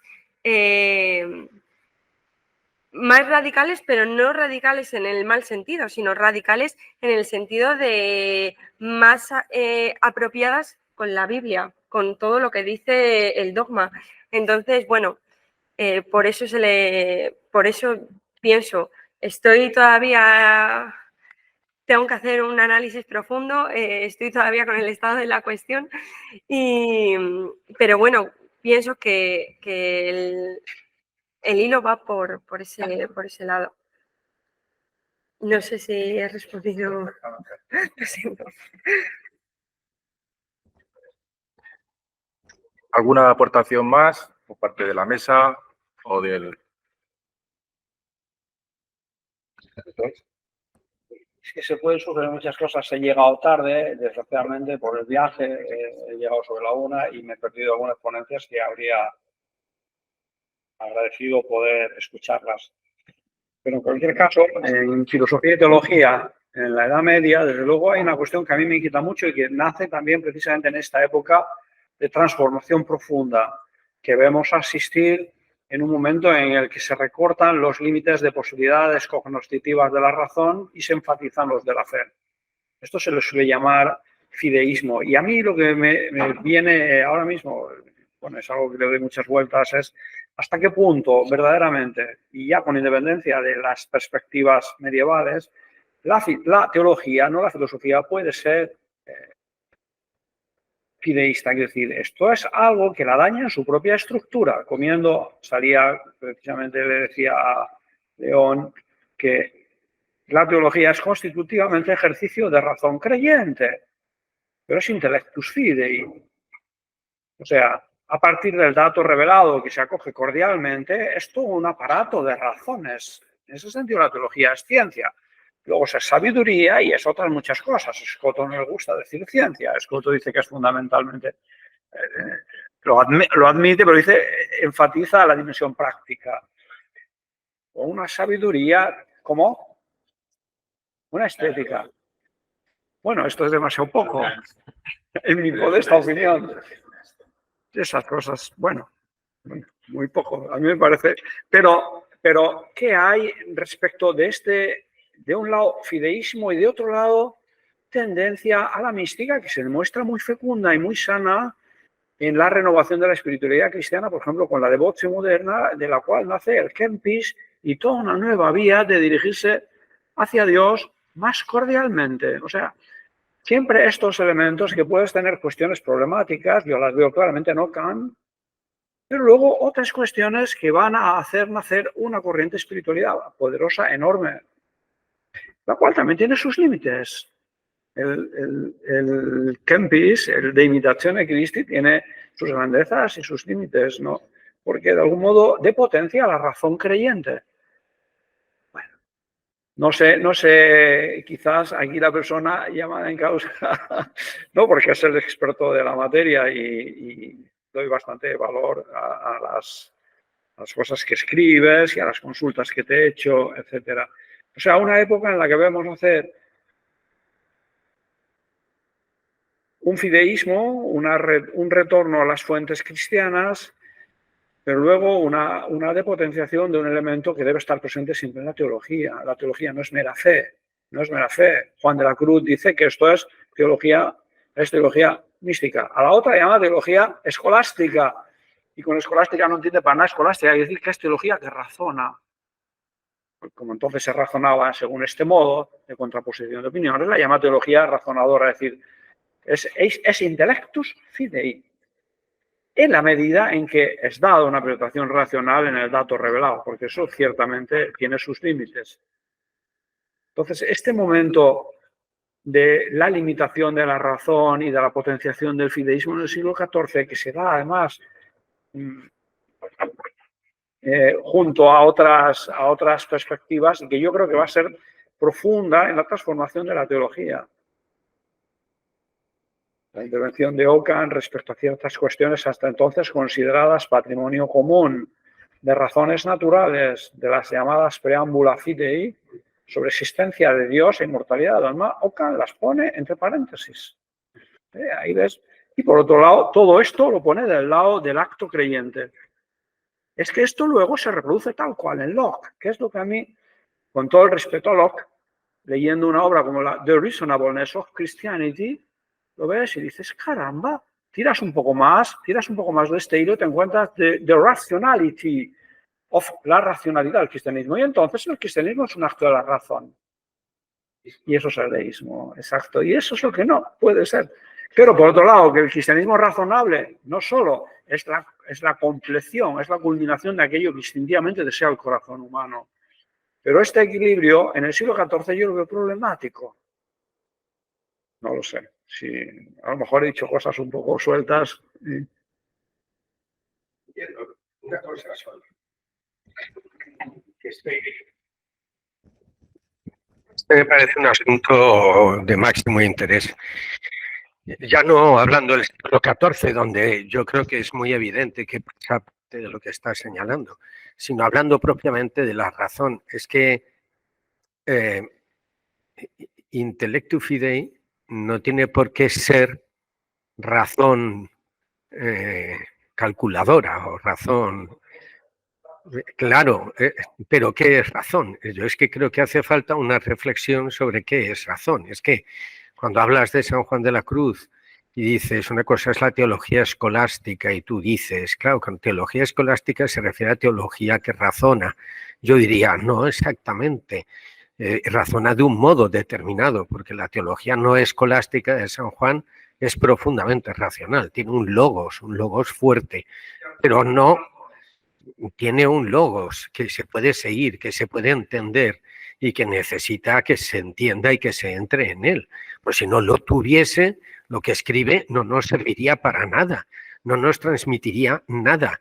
Entonces, lo interesante es una reflexión profunda sobre lo que es razón, porque si no, malentendemos en verdad cuál es esa relación filosofía-teología que para mí recorre la Edad Media, como decía al terminar mi escrito, fuera de los muros de la escolástica. Es decir, el debate entre San Bernardo y Pedro Abelardo es de máximo interés, o de Guillermo de Saint-Thierry, pero Bernardo no es un irracionalista. A mí cuando a Bernardo se lo pone como irracional, digo, pero claro, esto es muy fácil. Bernardo es un fideísta, Pedro Abelardo es el filósofo, pues me parece un disparate. San Bernardo cuando escribe al Papa y critica a Pedro Abelardo, lo está haciendo en claves socráticas. Le dice, lo conoce, no ignora nada salvo su propia ignorancia. Es una clave socrática interesantísima. Es decir, pensar que un San Bernardo no es un hombre racional es un disparate. Pensar que no está razonando sobre la fe es un disparate. Entonces, ¿qué tipo de razón es la que está utilizando y qué valor tiene esa razón? Eso es lo que a mí me parece interesante y rescatable, porque probablemente la modernidad sí ha apostado por un tipo de razón y es muy interesante ver qué tipo de razón es por la que apuesta la modernidad. Por eso el deísmo tiene las características que tiene. Uno puede leer a Toland, a Tyndall, eso en el siglo XVII, claro, pero son lectores de Locke, tú lo has citado. No llega, claro, hombre, claro que sí, pero sacan las consecuencias de lo dicho por Locke. A ver, pero tú sabes, absoluto, pero tú sabes que es que Locke en realidad no es un hombre, digámoslo así, consistente en sus afirmaciones, es decir, afirma cosas y no las lleva hasta el final porque si no termina donde termina Toland o donde va a terminar Hume. Si es que ese es el problema que tiene el bueno de Locke, tal y como yo lo veo. Pero termino, ya te dejo esto. Lo que quiero decir es que hay un modelo de razón que tiene mucha fuerza durante la modernidad, que alcanza su máximo en Hegel, tal y como yo lo entiendo. Tal y como yo lo entiendo. Alcanza un nivel extraordinario. Pero es que la razón no es solo eso. Y hace falta una reflexión sobre lo que es realmente razón, porque es que si no, nos quedamos... Claro, uno hace una lectura de Occam y entiende a Occam como el iniciador de la modernidad y entonces no entiende a Occam, con perdón. Quiero decir, entiende a quien ha leído a Occam con unos ojos. Pero Occam es un franciscano, vamos, con una reivindicación de las esencias franciscanas extraordinario. Vamos. Sí, claro, y a San Buenaventura, sin lugar a dudas, pero está reivindicando desde su punto de vista, perdona, ¿qué pasa? Si no, no te oye nadie. Discúlpate. Ya no intervengo más porque ya es abusivo, ¿no? Pero es siempre esto. Reivindicó el nombre, lo siento. Tomás Aquino dice, la teología es ciencia especulativa. Estudia a Dios. ¿En qué es Dios? En la medida en que podamos saberlo. Por lo que Dios ha dicho de sí mismo y por lo que por medio de la creación el intelecto lee de él como huellas suyas en las criaturas. De un lado, Scotto, con razones poderosas, faltaría más, dice, no, la teología es sabiduría. Y si tenemos que decir, admitamos incluso que es ciencia, pero práctica. Práctica en cuanto que trata de los actos del hombre, no ya de Dios, de los actos del hombre en cuanto que de algún modo conducen a Dios. Occam, en este proceso de pérdida de potencia de la razón, abriendo las puertas al fideísmo, dice, la teología no es ciencia ni siquiera especulativa, es exhortación evangélica. Y esta comprensión de la teología como exhortación evangélica la podemos leer, por ejemplo, en autores del siglo XVII y XVIII. Claro que se pueden leer de muchas maneras, de aquí esta ambigüedad que he dicho antes, pero Philip van Limborg, una de las fuentes fundamentales de John Locke, dice exactamente esto. Theologia Christiana ad praxim pietatis ac promotionem unitatis unice directa. Es el título de una obra deletérea. Y sin embargo, resuena expresiones inequívocamente de esta matriz, con todo respeto a esta casa, porque creo que es una injusticia franciscana.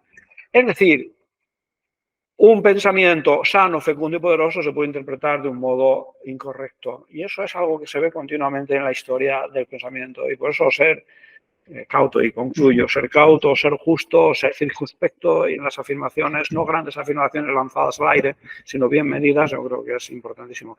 No digo que nadie ha hecho aquí afirmaciones de este tipo, al contrario.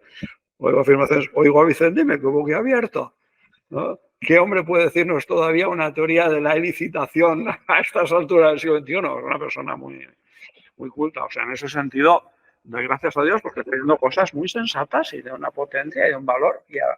Y a Vicente Verdú, lo mismo. Ignacio, perdón. Es la confusión del día tan duro que llevo, ¿eh? Bien, pues si os parece, Vicente, tienes ahí un par de cuestiones que comentar. Una cuestión y ya con eso podemos, si os parece, cerrar el debate. A ver, digo que me adhiero a Leopoldo, no quiero ya ser abusivo, pero bueno, es que esa distinción, claro, estoy oyendo todo el tiempo intellectus fide, y el kantiano que hay irredento que hay dentro de mí crepita. Es que intellectus es epistemología y no es una epistemología la teología. Otra cosa, eso es Verstand. Otra cosa es Vernunft. ¿Vale? Y de hecho Scotto creo que anticipa...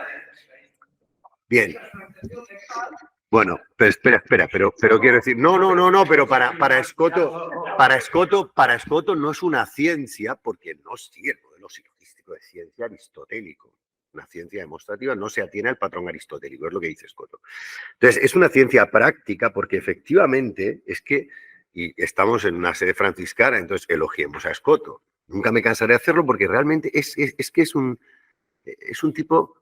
Es un visionario y es impensable Kant sin él. Él está hablando de una razón práctica, ya está hablando de una razón práctica, el noumenon. Ya lo está anticipando de alguna manera. De esto se ocupa la razón práctica, pero claro, en la conducta humana, es decir, el noumenon es inspirador, es una idea trascendental en la fuga prosilogística de la razón hacia el ideal incondicionado. ¿Y para qué sirve esto? Pues lo que hablaba esta mañana, como es un burgués, y la burguesía como clase emergente concede prioridad a la praxis sobre la teoría, sobre la contemplación, naturalmente para eso sirve el noumena. Tiene un valor regulativo en última instancia de la conducta. No aspiremos, no veamos el regnum finis o el mundus intelligibilis del que él habla, el mundo inteligible autónico, como algo subsistente. No, el noumeno solo es un ens rationis ratiocinatae, una verbum vesen, una criatura de razón. Un ente razón, un ente rationis ratiocinatae, así lo define, vamos, en la razón pura. Lo toma Suárez, claro, estamos ahí con la impronta suareciana. Y de eso se ocupa la teología. Los elementos de la teología son noumena. La forma subsistente angélica, la sustancia separada, la forma pura subsistente, es noumenon. Es noumenon. Entonces, ¿para qué tiene esto interés para el hombre? Pues para su conducta. El a priori, la búsqueda del anterrem de la universalidad lo traslada a la razón. Fuera el intelecto, pierde la universalidad, pierde la inteligibilidad y se hace metainteligible. Racional, pero metainteligible. Es que hay una razón teórica que se proyecta sobre las inferencias sofísticas sobre las inferencias inmediatas del entendimiento, una razón que es una facultad de juicios y que pues los juicios a priori sintéticos de la ciencia está operando sobre ella, y luego hay una razón que fuga hacia el incondicionado. Esa razón sí auspicia la teología, pero opera sobre noumena. No sé, o sea, ese problema que tenemos yo creo que se va por esa línea, es decir, la racionalidad de la teología, claro, la racionalidad de la fe, claro, pero la racionalidad, no el carácter epistémico, ese carácter de ciencia es que desde el método científico galileano ya, desde el método resolutivo compositivo, es inaceptable como ciencia. Pero con Kant no solo revoca el estatuto, o Kant revoca, como nos ha dicho muy bien Leopoldo, revoca el estatuto de ciencia de la teología, pero es que Kant revoca el estatuto de ciencia de la metafísica, que ya es peor aún. Vale, ya sí que no intervengo más. Tú quieres hablar, Idoia. No, digo que luego se revoca el carácter científico de la psicología y luego el de las ciencias humanas, que es decir, si coges un elemento metodológico y lo aplicas a Zunum, pues lo has fastidiado, porque si la razón, perdón, es que no quería hablar, pero porque no lo tengo del todo armado, pero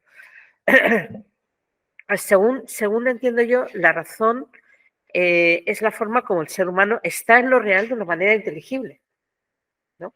Entonces, bueno, sí, en el corazón, en el fondo del corazón sí. Es decir, estamos en la realidad como seres humanos. Tenemos que hacernos cargo de la realidad que tenemos fuera, la realidad que somos. Y sobre todo la realidad que también encontramos en nosotros mismos, que nos saca por encima de nosotros mismos. Sea esto fibriano, tomista, como queráis, lo adjetiváis vosotros. Pero lo que sí es cierto es que el carácter como el ser humano está conociendo, de una manera entendiendo. Es una forma para la que necesitamos una mediación conceptual de juicios, de razonamientos, pero son herramientas. O sea, yo entiendo cuando me dicen o cuando se critica, es que la filosofía escolástica se pierde en argumentos. Claro, si tienes una ciencia que se olvida que el final de toda esa argumentación es un conocimiento más profundo pues cuando el medio se absolutiza, pierdes la realidad que estabas buscando conocer, pero es que dejas de conocer.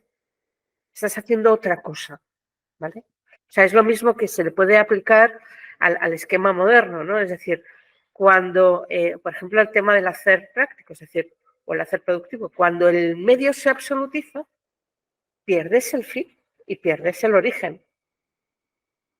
Es lo que pasa con la técnica. O sea, la técnica es por y para el ser humano, pero tú coges la dinámica tecnológica, la conviertes en un absoluto y has perdido al ser humano, tanto del origen como del fin.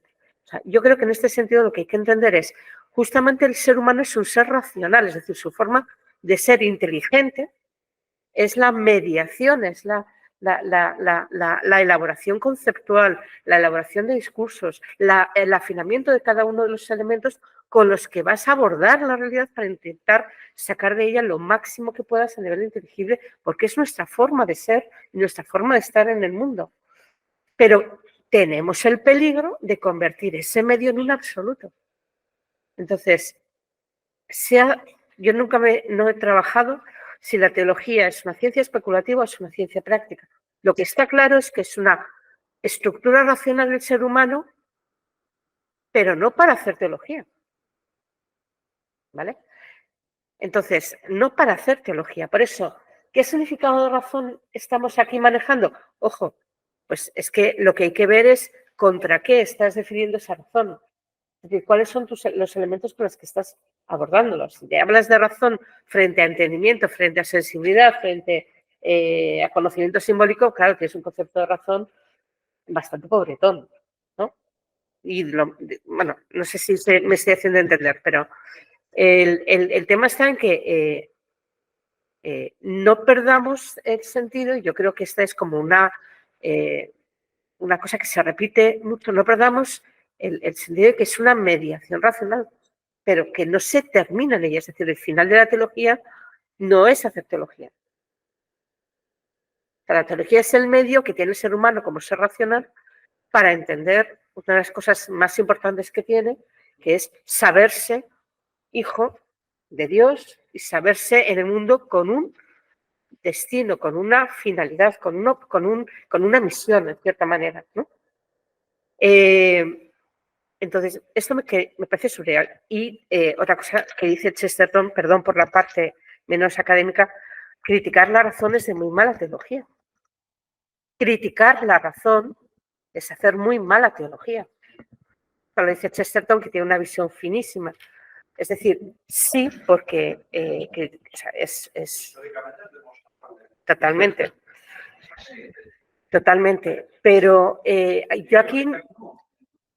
Yo lo que preguntaría es otra cosa, sí, lo que preguntaría es otra cosa que se queda bastante en el tintero, y es que, claro, antes se ha hablado de cierto aristocratismo, se ha hablado antes, o por la mañana, cierto aristocratismo que había en el mundo griego para dedicarse a la filosofía.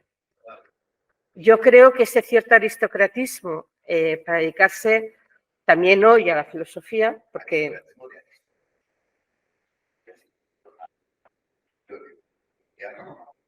Sí. Son los mejores. Claro, pero tiene también un elemento mucho más práctico, que decir que necesitas una cierta... perdón, empezamos por lo básico. Necesitas un poquito de tiempo. Libre. Tiempo libre, ¿verdad? Necesitas un poquito de tiempo libre o tiempo liberado, como queréis decirlo. Pero hay un tema que está... no sé si ha salido, creo que lo has dicho tú, ¿no? Y aún es mucho más exigente en el ámbito cristiano, y es que todos estamos llamados, todos los seres humanos, los que tengan más tiempo libre para hacer de esto un discurso racional, coherente y profundo, y los que no tienen tanto tiempo libre para hacer ese discurso racional, coherente, están llamados a seguir un camino vital con pleno uso de razón. ¿Vale? Creo que lo has subrayado con respecto a Suárez. Con pleno uso de razón significa que en cada acción concreta que yo estoy haciendo hoy, mañana, pasado, yo estoy en cierto modo proyectando el final de mi vida. La misión a la que estoy llamado a cumplir. Puedo equivocarme, puedo rectificar, pero en cada acción, o sea, no hay acciones indiferentes, no hay acciones que sobren y solamente van a tener interés en mi vida, la que haga yo este día extraordinario, este día extraordinario, este día extraordinario. Es decir, cada acción del ser humano tiene ese sentido, podemos decirlo, en una consideración de la libertad en sentido trascendental, pues que se denomina así. Pero eso significa que tiene que haber una forma de ser racional para la que a lo mejor no sea tan importante esa mediación conceptual, ¿vale? Pero que tenga inteligibilidad, que sea inteligible, que sea racional, porque si no estamos haciendo, y en este sentido sí es mucho más peyorativo, el carácter aristocrático del conocimiento. Y es peor porque lo estamos haciendo en un contexto donde todos estamos llamados a la salvación. No sé si tiene sentido lo que he dicho, pero...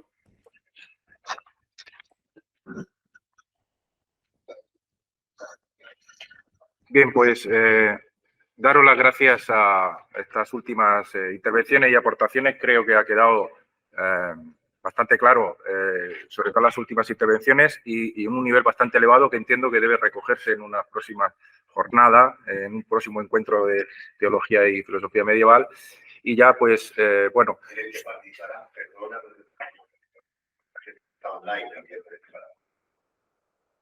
Bien, efectivamente, comenta el profesor Vicente, en la que en el próximo encuentro participarán también los que se han conectado a través de Internet para poder intervenir.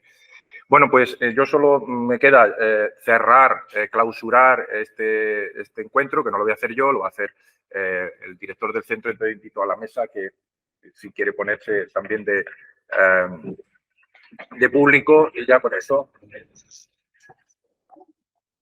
Bien, pues para la clausura la va a llevar a cabo el director del Instituto Teológico de Murcia, Miguel Ángel Escribano,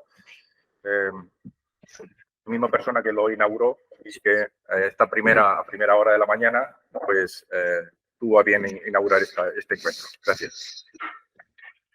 Bueno, pues vamos a clausurar este encuentro.